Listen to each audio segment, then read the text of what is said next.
బులెటిన్లో breaking news చూస్తున్నాం. తెలంగాణ సర్కార్ కీలక నిర్ణయం తీసుకుంది. ఈ మేరకు ఈ నెల 30 నుంచి అసెంబ్లీ సమావేశాలు నిర్వహించేందుకు సిద్ధమవుతోంది. జస్టిస్ చంద్రఘోష్ ఆధ్వర్యంలో ప్రభుత్వానికి అందిన కాళేశ్వరం కమిషన్ నివేదికను సభలో ప్రవేశపెట్టనున్నారు. మొత్తం 5 రోజుల పాటు అసెంబ్లీ సమావేశాలు నిర్వహించబోతున్నట్లుగా విశ్వసనీయంగా తెలుస్తోంది. కాగా జస్టిస్ చంద్రఘోష్ కమిషన్ నివేదికపై ప్రభుత్వ నిర్ణయాన్ని ఇప్పటికే అడ్వకేట్ జనరల్ సుదర్శన్ రెడ్డి హైకోర్టుకు తెలిపారు. కాళేశ్వరం ప్రాజెక్టుపై అందిన నివేదికను అసెంబ్లీలో ప్రవేశపెడతామని, అనంతరం బాధ్యులపై చర్యలు తీసుకుంటామని కోర్టుకు ధర్మాసనానికి విన్నవించారు. ఈ నేపథ్యంలోనే అసెంబ్లీలో కాళేశ్వరం నివేదికపై కాంగ్రెస్ బీఆర్ఎస్ పార్టీల మధ్య మాటల యుద్ధం ఏ రేంజ్లో ఉండబోతుందోనని ఇరు పార్టీల శ్రేణులు ఆసక్తిగా ఎదురుచూస్తున్నాయి.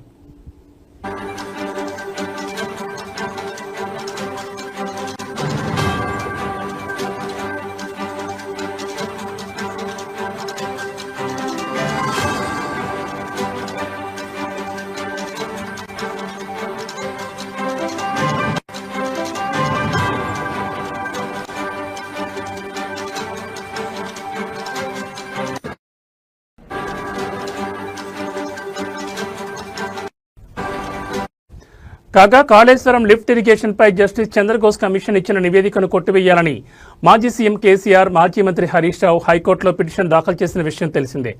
ఈ నేపథ్యంలోనే ధర్మాసనం వారి పిటిషన్లపై విచారణ చేపట్టగా ఇరుపక్షాల వాదనలు ముగిశాయి. విచారణ సందర్భంగా కాళేశ్వరం కమిషన్ రిపోర్టును అసెంబ్లీలో పెట్టి చర్చించాకే బాధ్యులపై చర్యలు తీసుకుంటామని హైకోర్టుకు రాష్ట్ర ప్రభుత్వం తెలిపింది. అదేవిధంగా విచారణ సందర్భంగా ధర్మాసనం కీలక వ్యాఖ్యలు చేసింది.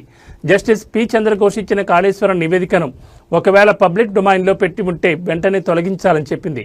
పూర్తి వివరాలతో 3 వారాల్లోగా కౌంటర్ పిటిషన్ దాఖలు చేయాలని ప్రభుత్వానికి ఆదేశాలు జారీ చేసింది. అయితే ఈ కేసులో మధ్యంతర ఉత్తర్వులు అవసరం లేదని, పిటిషనర్లు కోరిన విధంగా స్టే ఇవ్వలేమని కోర్టు స్పష్టం చేసింది. కేసులో తదుపరి విచారణను 5 వారాలకు ధర్మాసనం వాయిదా వేసింది.